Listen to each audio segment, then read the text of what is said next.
listeners, to another interesting episode on the BizBlend podcast. I'm your host, Sana, as always, and this is the podcast where business insight meets human depth. In this episode, we are diving into a truly integrative conversation today, one that goes beyond metrics and marketing.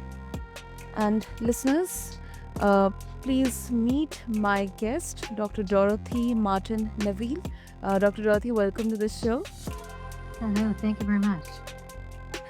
So, listeners, let me share a bit about Dr. Dorothy with all of you. She's a clinical psychologist, a pioneer in complementary healthcare in the US, an author of Spiritual First Aid for Emotional Hurts. Now, with over 4 decades of experience, she brings a rare fusion of business acumen, psycho spiritual insight, and mind body healing. So, in this episode of BizBlend, we'll be exploring how mental health isn't just a personal issue, it is a leadership imperative, a team dynamic, and yes, it is a business strategy. So, whether you are building a culture, recovering from burnout, or simply curious about the deeper causes of workplace stress and illness, this is an episode you won't want to miss. So, with that, Dr. Dorothy, you have been a pioneer in blending psychology with complementary healthcare. I mean, since the early 1980s. So, how have you seen the intersection between business and mental health evolve over the decades? What I've seen is an acceptance that there is a connection evolving over the decades.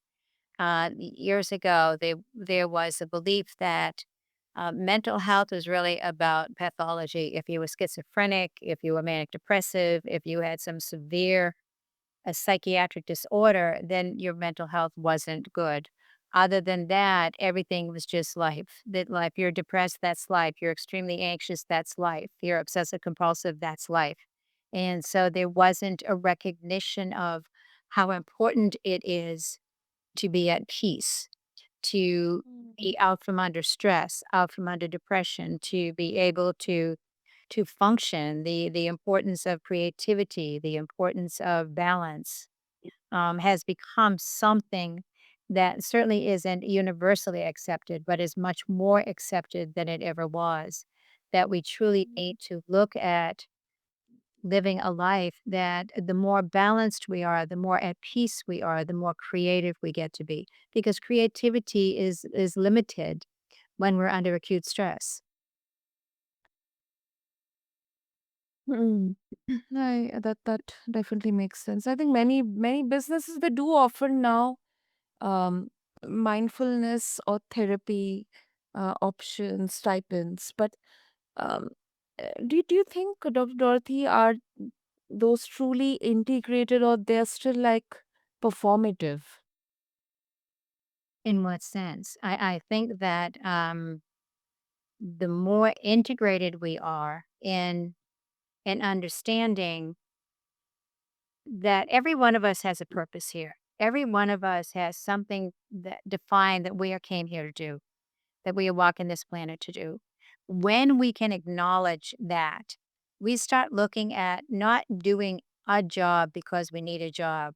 We start looking at what is it that causes me to wake up feeling passionate about something? What is it that causes me to wake up really excited about what I'm going to do today, about the transitions I'm making, about the shifts in my culture that I'm making or in my business or whatever it may be. Uh, Mm. when we are doing a job, we are in discipline, we are coming from will, we are coming from um, obligation. It's much more intellectual. Okay. When we are doing something that allows us to feel really good about who we are in our own skin, we do things from a very different place. We Mm. we really because our heart and our soul or our essence, whatever, is invested in it, we approach it from a way that allows us to be truly present. And think about some things you've done with your life personally. There are some things you've done that just let you know you were in the right place at the right time doing the right thing. Mm. And there are other things you've done that you know were appropriate or expected. They feel completely different. Yes. And the ones that were simply expected, you did it, you may have done it beautifully, very well. But the ones that you did because it made you feel so much more of who you really are, your creativity, your generosity, your compassion, your expansion, this much larger energetic footprint showed up. And I think that we're all called to find what is it that brings that larger energetic footprint up for us? What is it that Mm. calls me to take more risks than I would normally take? What is it that calls me to jump into something and really fly at it? And it's just so different. And I think that it's being recognized now that that isn't just some imaginary, childlike thought of just do what feeds you. That's not what I'm talking about. In the Mm. world right now, there is so much need. There is so much in business. There is so much need in social services. There is so much need in humanity. And some people, they can get involved in farming and in creating a Mm. massive farm that feeds many other farms. Some of us train the trainers, if you will. Some farmers just have their farm and they sell their products. Some farms are so expert at what they're doing, they're training other farmers in what to do, right? So each one of us is called to something different. Each one of us does it differently. And if you're somebody who's here to train others how to do their business, you have to take ownership in that. That's your leadership. That's what you're called to do. And that's also what excites you. Whereas for somebody else to have that responsibility, it would be a horrific amount of burden, a horrific amount of responsibility. And not that they couldn't do it, but the price they would pay is huge. Their physical health suffers and everything else suffers. So it really comes down to, are we willing to take the time to discover what we're really called to do? And are we willing to develop the skill sets needed to do it well, to do it effectively, and to make a big difference in the world? Mm. No, that absolutely makes sense, Doctor. You you know connected with this, you talk about the psycho spiritual causality of physical disease. Correct. Um, so in high stress business environment, what are the subtle signs leaders often miss that may signal deeper psychological or spiritual dis-ease? What I would suggest is that we are far more aware than we want to be sometimes. We notice that our body just doesn't feel right. Something doesn't feel an alignment. Something is not right. And what we tend to do then is become busier so we don't notice. We can work harder at something or to keep ourselves distracted from having to deal with what's going Mm-hmm. on. I think if we to me, the value of meditation or prayer or mindfulness, I don't care what it's called, reflection, whatever it is for somebody's bait system. When we take the time to stop, we take the time to be present to ourselves. Yeah. We begin to recognize that I don't feel right in my body. Something doesn't feel right. I don't know what it is, but something doesn't feel right. When we take the time to listen to that, to notice that, and to deal with it in the immediacy, we get to see that every disease and disorder that takes place in our body does so at a time of high stress.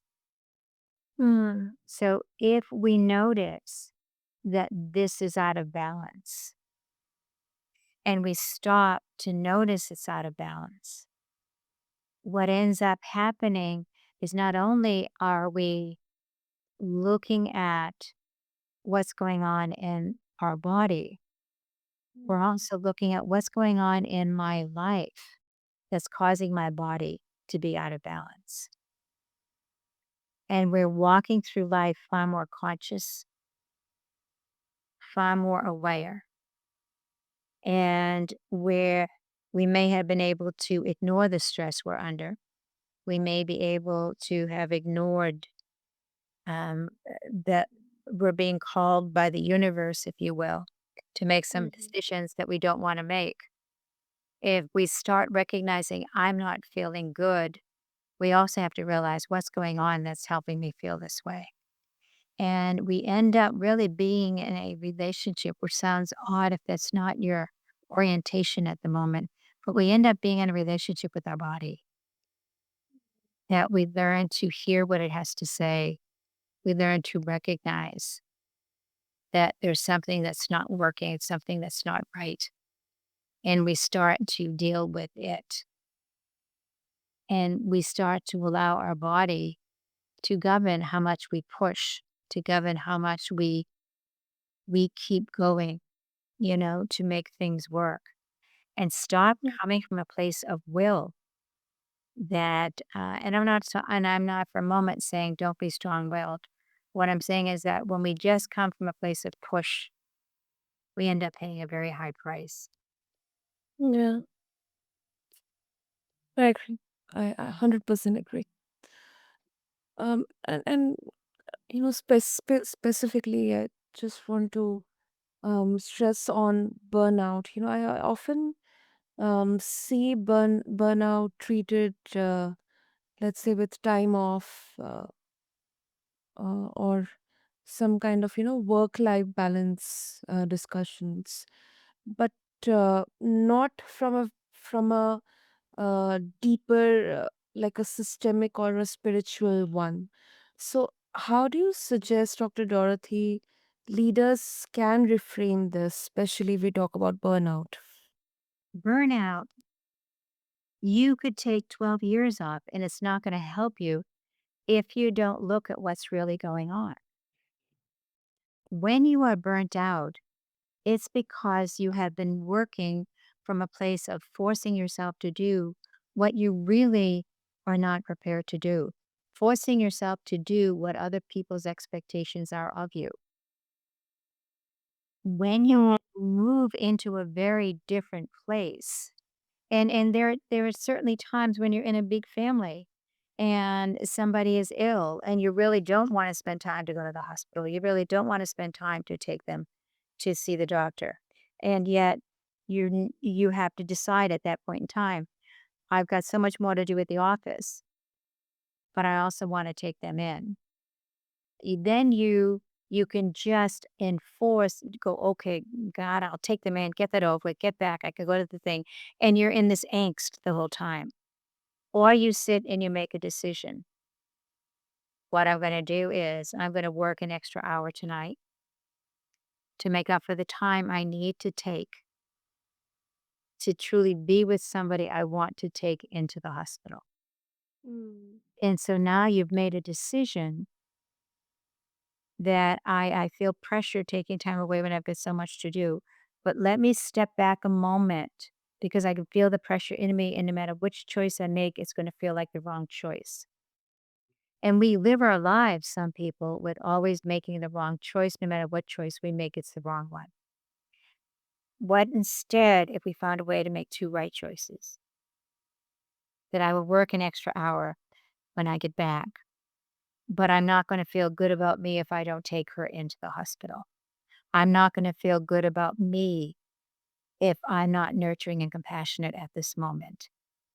And then what I will do to support me, I will work later to take the pressure off of me about my work that's falling behind. Now we've been forced to stop and recognize what's even more important than helping others is if I don't take care of me, of my health, of Mhm. mindset, of the stress in my body, because that stress in my body creates dis-ease, an unhealthy spiritual belief.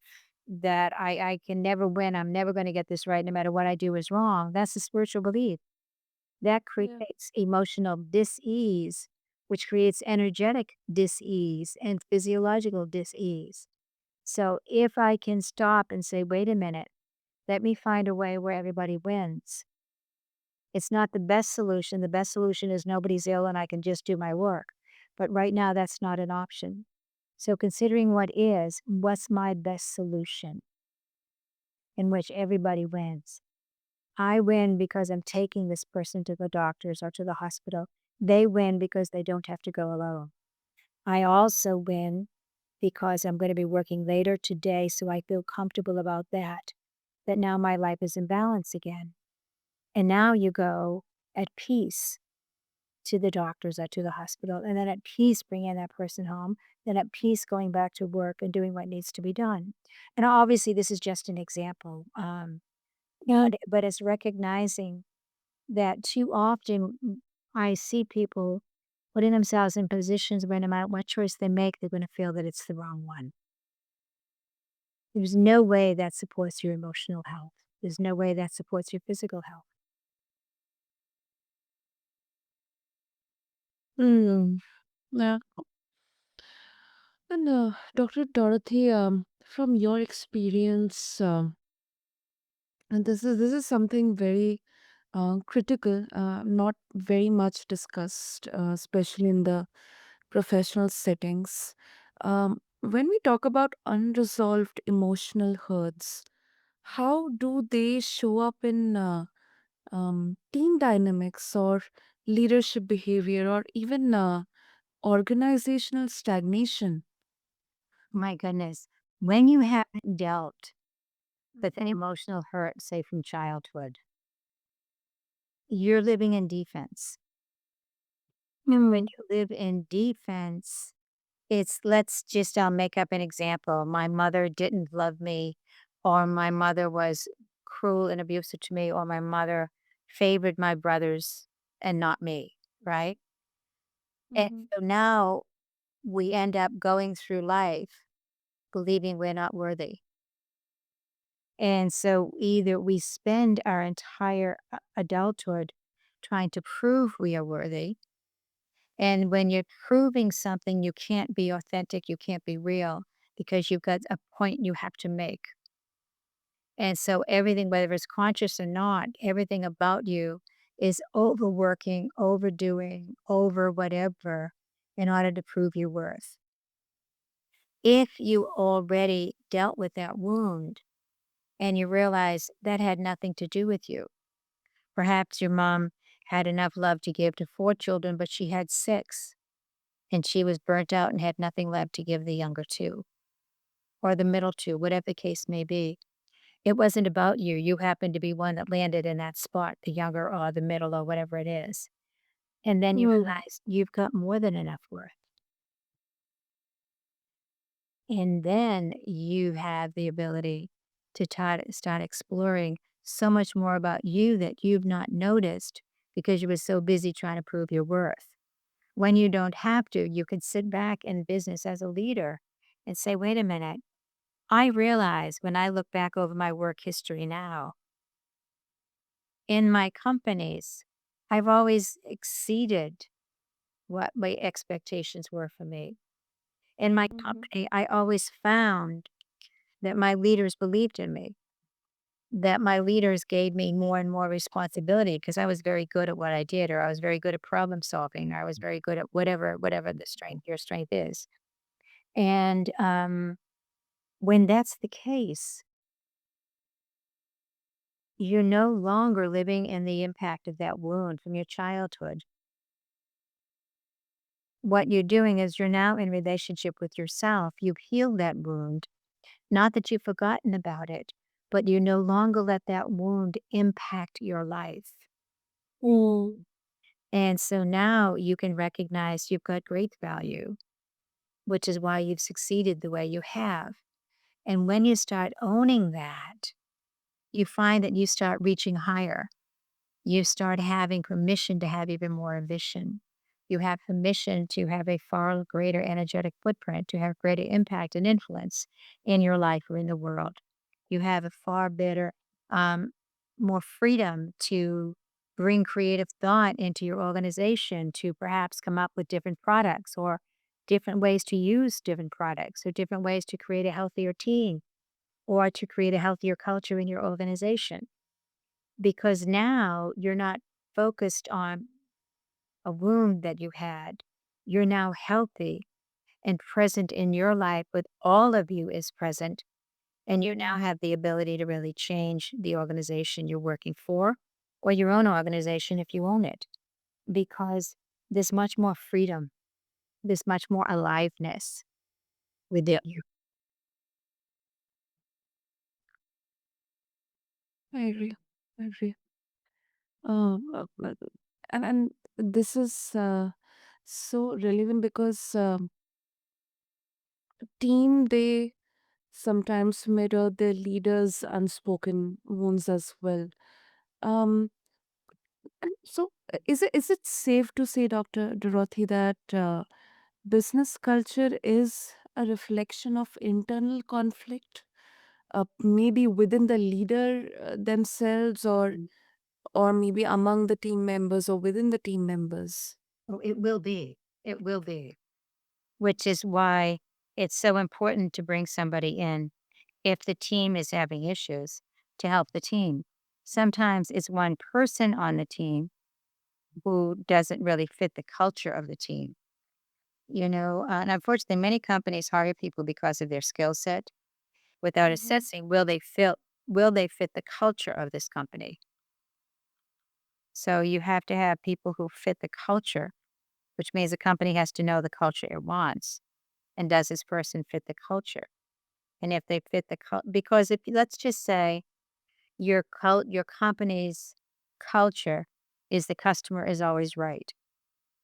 And then you hire somebody who is a great technician, but who believes the customer is a pain in the bottom. The customers are too demanding and they never know what's going on. Now you've got somebody who isn't going to be really working in alignment with everybody else and they're not going to fit in. And there's going to be a lot of antagonism. Then you're going to get divisiveness within the team and it doesn't work because then the issues show up all over the place. And so Mm. it's really looking at, do we all match the culture of what this organization is about? Um, when the team, we all have issues and we all came from human parents that were limited. We are all human beings who are limited, but our issues don't need to affect our lives. We can deal with them so that their impact is minimal. If we don't Yep. deal with them, their impact is massive. So that's really up to us. Mm, right. It is up to us. And also, you have authored a book that speaks to spiritual first aid.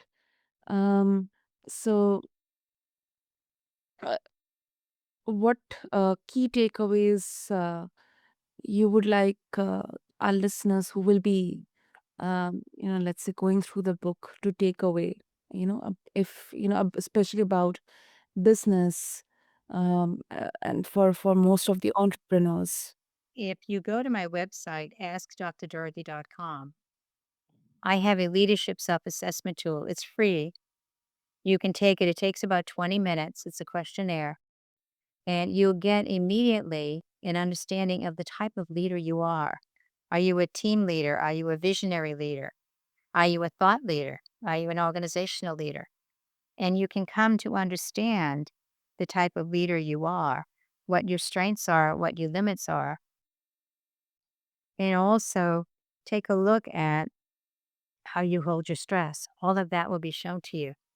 And my third book, Your Soul Sings, Your Body Dances, really talks about personalities and how they impact our work. I've also got several books there on my website that deal with one of the last book I wrote was Forging Ahead by Taking a Step Back. Hmm. The book before that was Real Women Change the World, Letting the Good Girl Die so the Real Woman can live. and it addresses the need for many women in business to work so hard at being considered good and being liked that they betray the gifts they really could bring to the organization because they don't want to appear to be too much, when in fact, they've got so much to offer, so much that could make that organization so much healthier and so much more successful if they gave themselves permission to be real and express the gifts that they really have to bring to the table. So there are several books there that deal with business, and some deal with personal growth, and some deal with health. Wow. I'll make sure to add all the details in the show notes, Dr. Dorothy. And um, uh, before we wrap up, uh, if our listeners they would also like to connect with you, what will be the best way? My email is Dorothy at askdrdorothy.com. DOROTHY at ASKDRDOROTHY.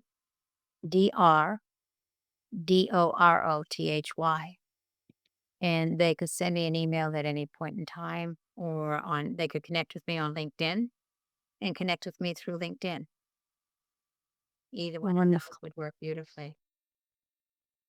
Great.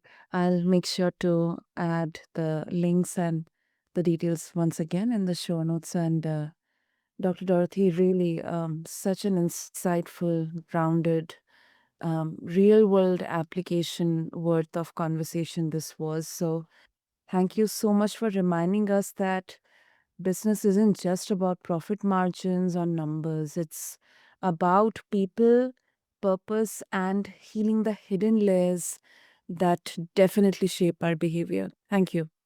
You are so welcome. Thank you very much. Have a great day. So, to all the listeners out there, if you found today's episode thought provoking, don't forget to connect with Dr. Dorothy and check out her assessment, check out her website.